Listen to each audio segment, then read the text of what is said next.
Roji M John അവസാന നിമിഷത്തിൽ മന്ത്രിസ്ഥാനം ഉറപ്പിക്കുകയായിരുന്നു. പേര് സാധ നമ്മൾ നേരത്തെ കൽപ്പിക്കുകയൊക്കെ ചെയ്തിരുന്നു. അപ്പോൾ റോജി ഏറ്റവും യുവമുഖമാണ്. NSUയുടെ ദേശീയ നേതൃത്വത്തിൽ പ്രവർത്തിച്ചതിൻ്റെയൊക്കെ പാരമ്പര്യമുണ്ട്. നേരത്തെയും നിയമസഭാ സാമാജികനായി വലിയ ഭൂരിപക്ഷത്തോടുകൂടി തിരഞ്ഞെടുക്കപ്പെട്ട MLA ആണ്. ആ MLA വളരെ പ്രധാനപ്പെട്ട ഈ ക്യാബിനറ്റിൽ അംഗമാകുന്നു എന്ന് പറയുമ്പോൾ അത് കുടുംബത്തെ സംബന്ധിച്ചും നാടിനെ സംബന്ധിച്ചുമൊക്കെ ഒരു വലിയ സന്തോഷത്തിൻ്റെ നിമിഷമാണ്. അപ്പോൾ കുടുംബാംഗങ്ങളുടെയൊക്കെ തന്നെ പ്രതികരണം നമുക്ക് ലഭ്യമായിട്ടുണ്ട്. അതിലേക്ക് സന്തോഷമാണ്. റോജി എം ജോൺ മന്ത്രിയായി തിരഞ്ഞെടുക്കപ്പെട്ടിരിക്കുന്നു. അദ്ദേഹത്തിന്റെ വീട്ടിലാണ് നമ്മളുള്ളത്. അച്ഛനും അമ്മയും തിരുവനന്തപുരത്തേക്ക് പോകാനുള്ള തയ്യാറെടുപ്പിനാണ്. ഇവർ രണ്ടുപേരും നമ്മൾ മാതൃഭൂമി ന്യൂസിലൊപ്പം ചേരുകയാണ്. നമസ്കാരം. എന്താ പറയാനുള്ളത് ഇപ്പോ? നിങ്ങൾ വാർത്ത കേട്ട പോലെ ഞാനും വാർത്ത കേട്ടതേ ഉള്ളൂ, അല്ലാണ്ട് കൂടുതൽ വിവരങ്ങൾ അറിയില്ല. വിളിച്ചിരുന്നോ റോജി? വിളിച്ചിട്ടില്ല. ഞാൻ സമയമില്ലല്ലോ, അതുകൊണ്ടാ വിളിക്കാത്ത. മന്ത്രിയായി നേരത്തെ NSUലൊക്കെ പ്രവർത്തിച്ച് വരുമ്പോ ഇങ്ങനെ വലിയ സ്ഥാനങ്ങളിലേക്ക് എത്തുന്ന പ്രതീക്ഷിച്ചിരുന്നോ അച്ഛനും അമ്മയും? പിന്നെ എല്ലാരും ആഗ്രഹിക്കുന്നു. പ്രതീക്ഷിക്കാൻ നമുക്ക് എപ്പോഴും പ്രതീക്ഷിക്കാമല്ലോ. പക്ഷെ ഇതെല്ലാം തീരുമാനം നമ്മുടെ അല്ലല്ലോ. അപ്പം നമ്മള് എന്തായാലും നമ്മൾ ശിരസ വഹിക്കുക എങ്ങനെയാണെന്നും നമുക്കറിയാൻ മുൻപേ പറയാൻ പറ്റിയില്ല. അപ്പം ഇന്നല്ല സംഭവിക്കുന്നല്ലോ നാളെ സംഭവിക്കുന്നത്.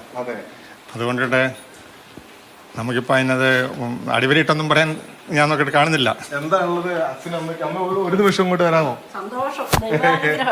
അല്ല, എന്താ പറയാനുള്ളത്? അല്ല, സന്തോഷം. മകനോട് തന്നെ പറയാം, മകനോട് വരുമ്പം പറയാം. ഞങ്ങൾ അങ്ങോട്ട് പോവില്ലേ? അല്ല, ഇപ്പൊ മന്ത്രിയായി തിരഞ്ഞെടുക്കപ്പെട്ടപ്പോ എങ്ങനെ ജനങ്ങളോട് ഇടപെടണം അതൊക്കെ മോൻ അറിയാമല്ലോ.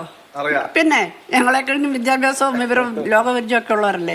ഞങ്ങളെ പറഞ്ഞു കൊടുക്കാതെ അവനറിയാതൊക്കെ. ഇത്രയും നാളും നല്ല പ്രവർത്തനമായിരുന്നു. ഇനി മുന്നോട്ടും അത് തന്നെ ഞങ്ങൾ പ്രതീക്ഷിക്കുന്നു. ദൈവം അനുഗ്രഹിക്കും. അതെ, ഈ 10 വർഷമായിട്ടുള്ള ഈ മണ്ഡലത്തില് അവന്റെ പ്രവർത്തനങ്ങൾ വിലയിരുത്തിയാണ് ഇപ്രാവശ്യം വൻ ഭൂരിപക്ഷത്തിൽ ജയിച്ചത്. അങ്കമാലിക്ക് ഉണ്ടാകാത്ത, ഇതുവരെ ചരിത്രത്തിൽ ഉണ്ടാകാത്ത ഒരു വൻ ഭൂരിപക്ഷമാണ്. 37,000-ലധികം വോട്ടിന് ജയിച്ചത്.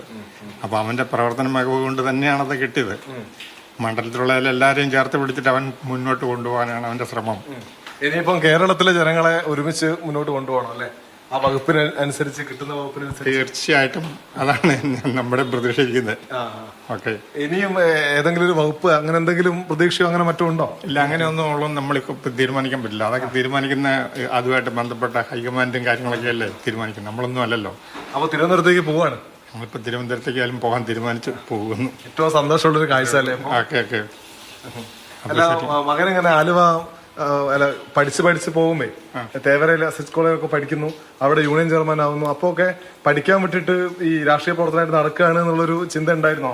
അവന് ഈ പഠിത്തവും ഈ രാഷ്ട്രീയവും തുല്യമായിട്ട് രണ്ടും ഒരുപോലെ കൊണ്ടുകൊണ്ടിരുന്നത്. അപ്പം എന്തായാലും അവന്റെ പഠിത്തത്തെ ഒന്നും ബാധിച്ചിട്ടില്ല. പഠിത്തമൊക്കെ നല്ല ടോപ്പ് രീതിയിൽ പഠിച്ചിട്ടുണ്ട് ഇപ്പം. അപ്പം അതിന്റെ ഗുണങ്ങൾ എല്ലാവർക്കും കിട്ടട്ടെ. എന്തായാലും സന്തോഷം. ദൈവം എല്ലാത്തിനും കാരണബോധൻ, നമ്മളൊന്നും അല്ല. ഓക്കെ. ശരി. അമ്മ സന്തോഷം അല്ലേ? സന്തോഷം. Okay, thank you. എന്തായാലും രണ്ടുപേരും തിരുവനന്തപുരത്തേക്ക് പുറപ്പെടുകയാണ്. അവിടെ നാളെ ആ സുന്ദര മുഹൂർത്തം നേരിട്ട് കാണുന്നതിന് വേണ്ടിയുള്ള യാത്ര.